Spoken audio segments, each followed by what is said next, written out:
reste Didier Deschamps. l'inconnu. Oui. Comment est-ce que vous jugez déjà ces deux adversaires qu'on connaît pour le moment? Écoutez, le Danemark, de par ce qu'il réalise à travers son parcours et son classement, puisque c'est un demi-finaliste du dernier Euro, 11e au classement FIFA, devant de grandes nations européennes, donc beaucoup de respect pour eux. Évidemment, le fait qu'on se rencontre 2 fois avant la Coupe du Monde au mois de juin et au mois de septembre, je ne sais pas si c'est un avantage, mais si ça l'est pour nous, ça l'est aussi pour nos adversaires. Donc, respect pour ce qu'ils ont fait. Et puis, bon, la Tunisie, il y a un bon moment qu'on ne l'a pas joué, mais avec beaucoup de joueurs par habitude qui sont passés en France ou qui sont en France dans des clubs français ou qui jouent en Europe aussi. Donc, et puis on va attendre après la dernière inconnue.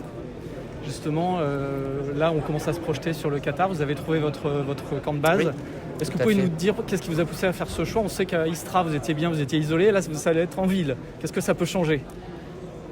Écoutez, il y a la spécificité. Si vous êtes où on était à Istra, c'est parce que c'est très immense. La spécificité ici du Qatar, les distances sont très courtes, donc on est pratiquement tout le temps en ville, de toute façon. Donc voilà, après on a fait en sorte d'avoir dans notre choix, les équipes de la fédération ont commencé le repérage, c'était en octobre 2019, comme beaucoup de nations. Et avec évidemment les premiers arrivés sont les premiers servis. On avait 2 options comme tous les pays. Entre ce qui a été fait et après depuis qu'on est là et surtout hier a servi à ça et puis la validation de mon président pour avoir des conditions, de bonnes conditions avec des infrastructures bien évidemment. On a à disposition un terrain qui est l'équivalent de Ligue 1 donc pour ce qui est ici la première division, donc vraiment ça c'est très très bien et puis où on sera hébergé aussi, trouver la tranquillité sans être non plus complètement isolé, à part de vous bien évidemment.